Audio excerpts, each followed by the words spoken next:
ভেসে যাই ভেসে যাই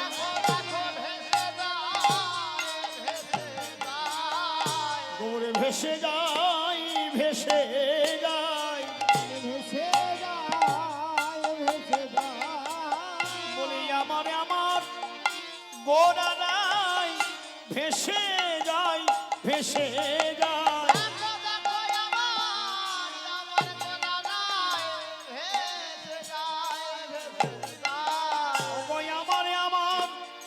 গোরা নাই ভেসে যাই ভেসে যাই এবারে জগৎকে ভাসাবে বলে জগৎকে ভাসাবে বলে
সুরধ্বনি ধারা বহে সুরধ্বনি ধারা বহে ও দুটি ন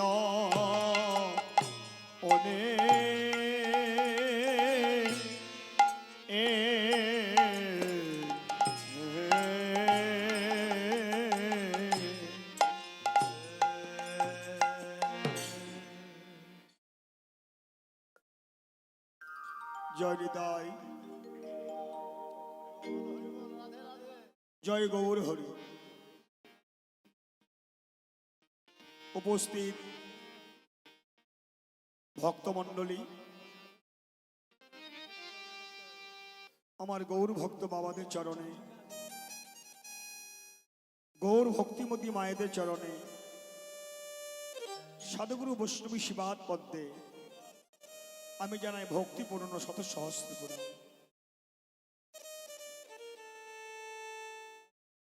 সকলের চরণে প্রণাম জানিয়ে আমরা এখনকার লীলা আস্বাদ করব, শ্রবণ করব। নীলা প্রসঙ্গ পালা পর্যায় মান নীলা, নীলা প্রসঙ্গ পালা পর্যায় ভক্তের মান। তাহলে ভক্তটাকে আর ভগবানকে না, ভক্ত হচ্ছে পরম প্রকৃতি আহ্লাদী শক্তি শ্রীমতী রাধা ঠাকুর, আর ভগবানকে না অনাদি আদি গোবিন্দ কৃষ্ণচন্দ্র। তাহলে আমরা এখন আশ্চর্য করব রাধারানীর মান। আশ্চর্য করছি তদুচিত গৌর চন্দ্রিকা মহাজনের ভাষায় কি বললেন? কৃষ্ণ কৃষ্ণ বলি গোরা, কাঁদে ঘনে ঘনে, কত সুরধ্বনি বহে গোরার ও দুটি নয়নে। প্রতিটি পাবন গৌর সুন্দর, যিনি ঈশ্বর পরমা কৃষ্ণ সচ্চিদানন্দ বিগ্রহ, অনাদি আদি গোবিন্দ সর্বকরণের কারণ, যিনি পূর্ণ ব্রহ্ম সনাতন ভগবান, যিনি আজ থেকে 534 বৎসর পূর্বে এই পৃথিবীর মাটিতে, এই ভারতবর্ষের মাটিতে তথা শ্রীধাম নবদ্বীপ মিয়াপুর জগন্নাথ মিশ্র গৃহে শচী সিন্ধু গর্ভ মাঝারে অবতীর্ণ হয়েছেন শ্রী শ্রী গৌরাঙ্গ হয়ে। আজ সেই গৌরাঙ্গ মহাপ্রভু শ্রীবাস অঙ্গনে এক প্রান্তে বসে কৃষ্ণ কৃষ্ণ বলে কাঁদছেন। গৌর সুন্দর কাঁদছে কৃষ্ণ কৃষ্ণ বলে। দেখো বাবা, যিনি কৃষ্ণ বলে কাঁদছে তিনি কে? তাই তো ঠাকুর নরোত্তম ঠাকুর বলেছে যে কৃষ্ণ বলে কাঁদছে সেটি কে গো? শাস্ত্রে বললেন নন্দ সুত যারে ভাগবতে গায়, সেই কৃষ্ণ এই নদী আয় হলো চৈতন্য গোসাই। শাস্ত্রে বললেন নন্দ সুত যারে ভাগবতে গায়, সেই কৃষ্ণ এই নদী আয় হলো চৈতন্য গোসাই। তাহলে নন্দ্রনন্দন কৃষ্ণ, ব্রজেন্দ্র নন্দন কৃষ্ণ আজকে হয়েছেন গৌরাঙ্গ, কিন্তু গৌর হয়ে আজ তিনি কাঁদছেন কৃষ্ণ কৃষ্ণ বলে। কি বাবা, কোথাও দেখেছেন নিজের নাম ধরে নিজে কেউ কাঁদে? আর কাঁদে কখন? আমরা কাঁদি কখন? যখন আমাদের আপনজন চলে যায়, অতি কাছের প্রিয়, অতি প্রিয় মানুষ, ভালোবাসার মানুষ আমার কাছ থেকে চলে যায়, সেই দুঃখে দুঃখিত হয়ে আমরা কাঁদি। পিতামাতা বিয়োগ হয়েছে তখন কাঁদি, সংসার অভাব পড়েছে তখন কাঁদি, কেউ দুঃখ দিয়ে কথা বলেছে সেই কথা সইতে না পেরে আমরা কাঁদি। কিন্তু যিনি এই অনন্ত কোটি বিশ্ব ব্রহ্মাণ্ডের মালিক, যিনি শাশ্বত সনাতন ধর্মের প্রচারক, যিনি ধর্মজগতের এক মহান নেতা, যিনি জাতি বর্ণ নির্বিশেষে সকলকে একাকার করেছেন, যার কৃপা ছাড়া একটি গাছের উপর উঠতে পারে না, যার করুণায় জগ সংসার চলে, তার এমন কি দুঃখ, তার এমন কি জ্বালা, কি এমন যন্ত্রণা, তাকে কেউ কি কটু কথা বলতে পারে? তবে তিনি কাঁদছেন কেন? আবার কাঁদছেন কৃষ্ণ বলে, বদনে অন্য কোনো নাম নেই। আমরা ইহ জগতে কাঁদি মা, ইহ জগতে মায়ার কান্না কাঁদি। আমার ছেলে, আমার মেয়ে, আমার বাড়ি, আমার গাড়ি, এই আমার আমার করে কাঁদি। কিন্তু আমার গৌর সুন্দর, যিনি প্রতিদিন পাবন গৌর সুন্দর, তিনি কাঁদছেন নিজে কৃষ্ণ কৃষ্ণ বলে, নিজের নাম ধরে নিজে কাঁদছেন। কেন? কাদার কারণ অনেক আছে বাবা, তিনি কাঁদছেন এর কারণ অনেক। তবে দু চারটা কথা বলি। প্রভু যে কাঁদছেন কেন? কাঁদালে কাঁদিতে হয়, এ কথা মিথ্যা নয়। কাঁদালে কাঁদিতে হয়। আমি যদি কাঁদাই তাহলে আমাকে একদিন কাঁদতে হবে। কি? আমি যদি অপরকে কাঁদাই আমাকেও কাঁদতে হবে। এই একটি কারণ। আর একটি কারণ, কোন কারণ? এই দেখুন, বৃন্দাবনে ভগবান কৃষ্ণ একদিন ব্রজগোপীদের জিজ্ঞাসা করছে, আচ্ছা ব্রজগোপীগণ, তোমরা আমার নাম ধরে তোমরা কাঁদো কেন? কি সুখ পাও, কি শান্তি পাও? আমার নামে এমন কি জাদু রয়েছে যে তোমরা আমার নাম ধরে কাঁদো? বলছেন প্রভু, এই প্রশ্নের উত্তর আমরা তো আপনাকে দিতে পারবো না। বলে কেন? বলে আপনি হচ্ছেন ভগবান, আপনি ভগবান, আপনার নাম ধরে ভক্তরা কাঁদে, ভক্তরা কেঁদে সুখ পায়, শান্তি পায়, আনন্দ পায়। আপনার নামে কি মহিমা একমাত্র ভক্তরাই জানে। কিন্তু আপনি তো ভগবান, আপনি জানবেন কি করে? তা আমি কি করে জানবো? বলে জানতে গেলে আপনাকে ওই ভগবানের আসনটা ত্যাগ করতে হবে। বলছে আপনাকে এই ভগবানের আসনটা ত্যাগ করতে হবে। ওই আসনে বসে আপনি কখনো কাঁদতে পারবেন না কৃষ্ণ বলে।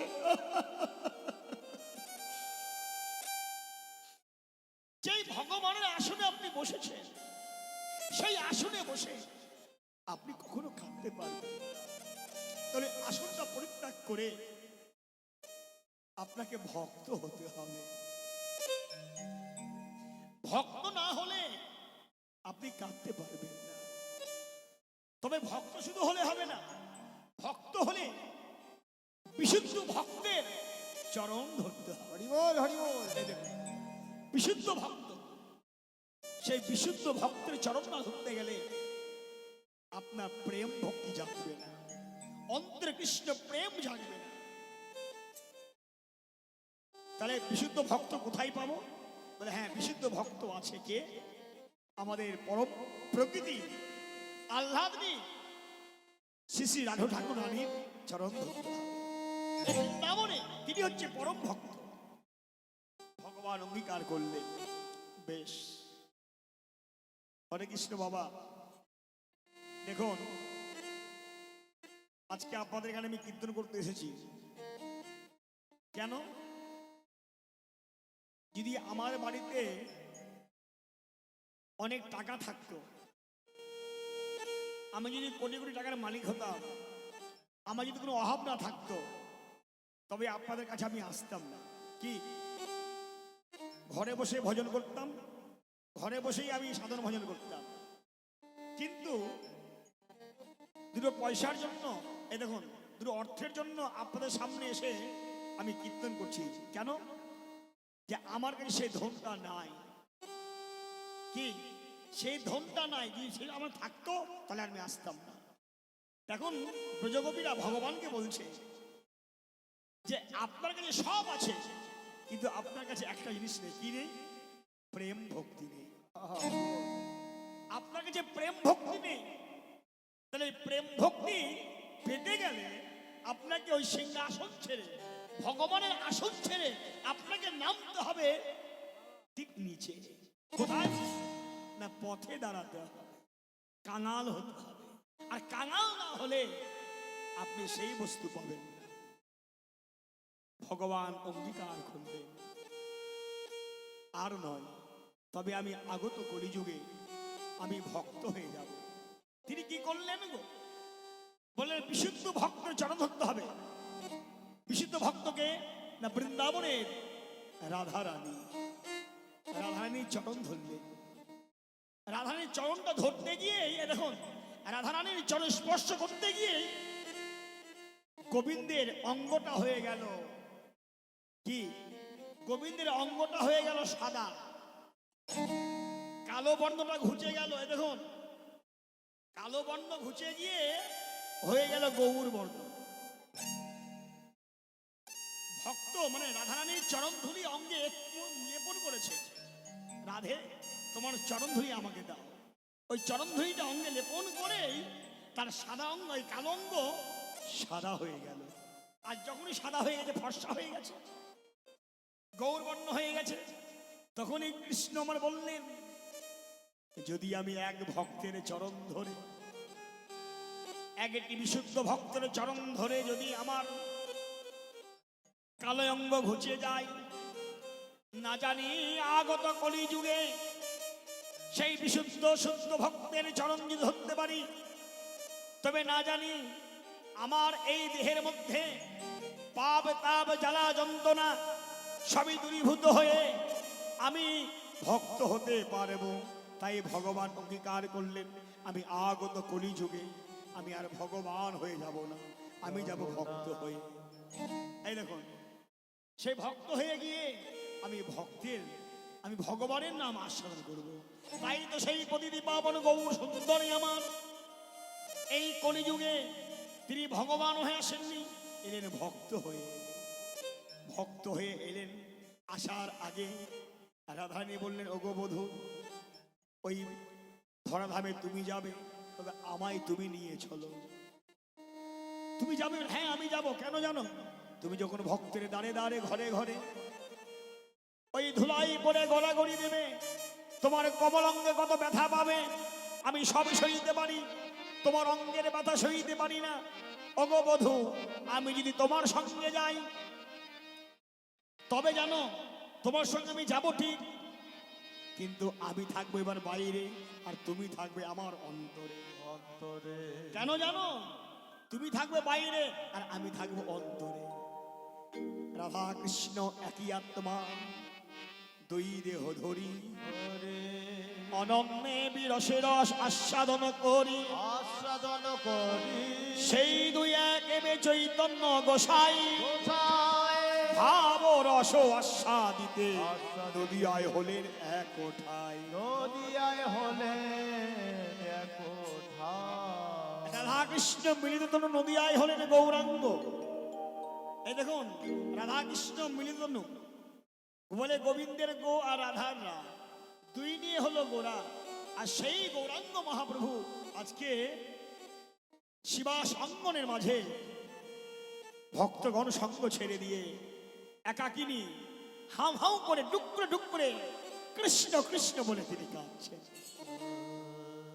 মহাজন বললেন, নীলারপে দাঁড়িয়ে বলছে, মহাজন বলছে কি, দেখো কৃষ্ণ প্রেমে বাদ ভেঙেছে। দেখো কৃষ্ণ, কৃষ্ণ প্রেমে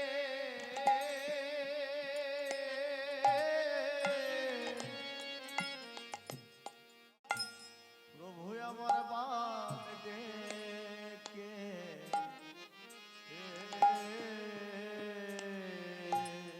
ওগো কৃষ্ণ প্রেমে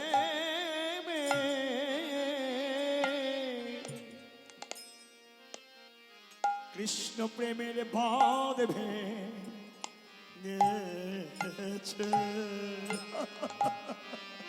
প্রভু প্রভু আমার কৃষ্ণ কৃষ্ণ প্রেমে বান ডেকেছে। হরিনাম বন্যার জলে জগতে ভাসাবে বলে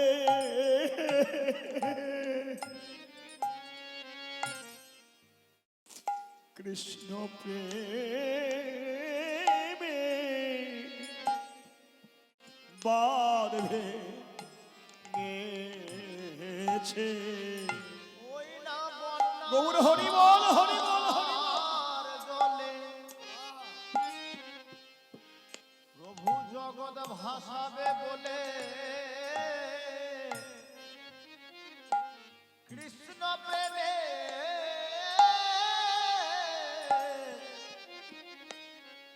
বান ডেকেছে। নাম প্রেম বন্যার জলে জগৎ ভাসাবে বলে কৃষ্ণ প্রেমে বাঁধবে গেছে। বন্যার জলে জগৎ ভাসাবে বলে দেখো দেখো কৃষ্ণ কৃষ্ণ প্রেমে বাঁধবে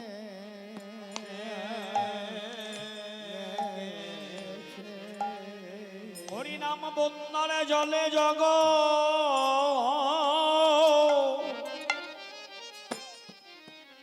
জগতে ভাসাবে বলে